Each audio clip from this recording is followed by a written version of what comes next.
With the advent of agriculture and the permanent settlements that came with it, you would think that we could mark a specific time when the Greeks considered themselves Greeks.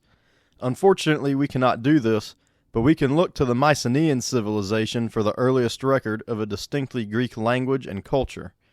It is possible that the Greek language and culture went back farther than the Mycenaeans, but with a lack of written records, any answer we come to is simply an assumption.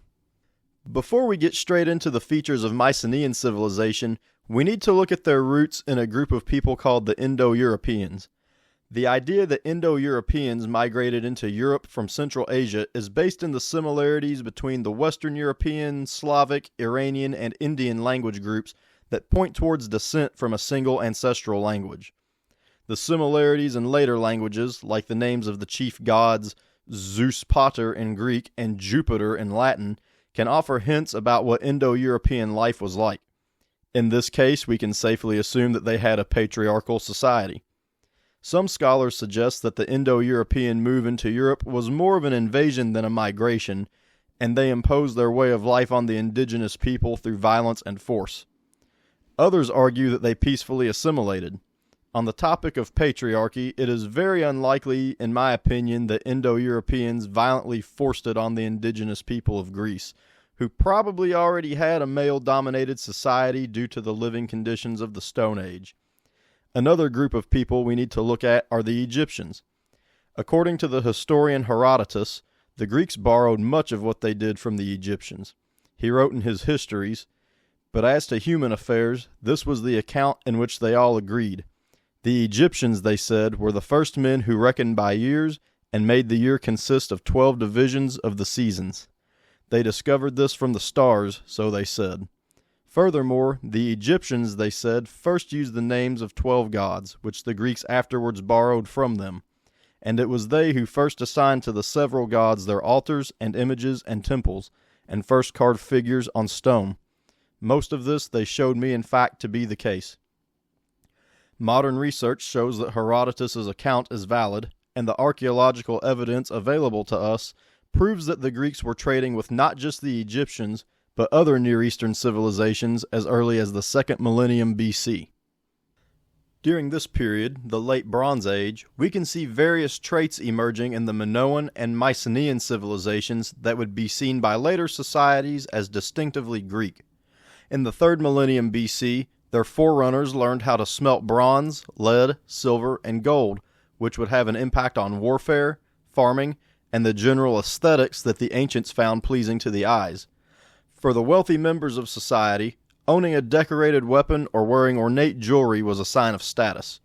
For the working man, metal tools made farming much easier and led to a polyculture of olives, grapes, and grains, which would become a staple of the Mediterranean diet. As before, the increased food production led to a growth in population, and people became more dependent on each other both socially and economically as the barter system of crafts for food became more popular. On the island of Crete between the years 2200 and 2000 BC, the Minoan civilization emerged. The Minoans are renowned for their elaborate palaces, which were destroyed by earthquakes around 1700 BC, but built back on an even grander scale.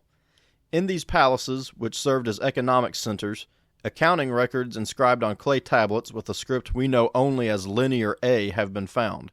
Though Linear A remains largely undeciphered, it is understood sufficiently enough by scholars to suggest that the Minoans operated on a redistributive economy.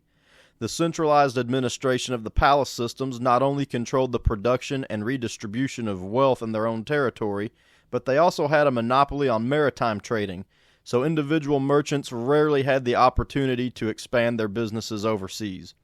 The absence of fortification walls around their settlements are a sign that Minoan society ran smoothly for centuries, and that the people who lived there were generally happy and lived peaceful lives. The long-distance overseas trade of Minoan Crete produced many foreign contacts for the palace residents, including Phoenicians, Egyptians, and the Mycenaeans on mainland Greece. In the 19th century AD, the discovery of Mycenaean tombs filled with treasure thrilled archaeologists and historians everywhere. The construction of beehive or tholos tombs in the 15th century BC mark a prosperous period in Mycenaean society. These tombs, constructed for warriors and members of the elite class, were filled with artifacts that were either Minoan in origin or extremely influenced by Minoan contact. Minoan influence on Mycenaean culture was not only evident in the artistic motifs found on artifacts inside and outside of tombs, but also in writing. At the palace of Knossos on Crete, tablets were discovered with the Mycenaean script known to us as Linear B, an adaptation of the Minoan Linear A, which is the earliest deciphered record we have to date of the Greek language. Between the years 1500 and 1250 BC, Mycenaean power laid in their army. The Mycenaeans prided themselves on being a warring people, so to serve as a Mycenaean soldier meant that you would have access to all the latest and greatest weapons and military technology, like full suits of bronze armor and chariots. Mycenaean society reached its peak around 1300 BC when its army became most powerful, and it was during this time that the famous Treasury of Atreus was constructed. The Treasury of Atreus is a monument to a warrior prince, which shows that war was a principal concern to wealthy Mycenaean men who could afford quality fighting equipment. With growing power and better technology, shipbuilding also improved and Mycenaean warriors were able to travel overseas. Increased sea travel in the Late Bronze Age brought Mediterranean civilizations into closer contact with each other than ever before, and not in a good way. Egyptian and Hittite documents from this period record invasions by a group known as the Sea Peoples across the Mediterranean world. The Egyptians tell us that the Sea Peoples were not a singular ethnic group, but were various independent bands of raiders from Mycenaean Greece, the Aegean Islands, Cyprus, Anatolia, and Phoenicia. The initial attacks of these raiders and the destruction which they spread across the region started a violent chain reaction that just brought even more raiders out of the woodwork. Different bands of the Sea Peoples had different goals. Some were solely men out to plunder and bring the spoils back home, while some were entire families looking for opportunity in a different land. Regardless of the intentions of individuals during this time, the raids and migrations of the Sea Peoples had dire consequences for all the civilizations of the Mediterranean world. The Hittite kingdom in Anatolia fell, Egypt descended into chaos, and the Phoenicians were overwhelmed. The Mycenaeans were not immune to the effects of these raids either, and their wealth was not enough to protect them during this time. As if raids by rogue soldiers were not enough, constant infighting amongst their rulers only made things worse.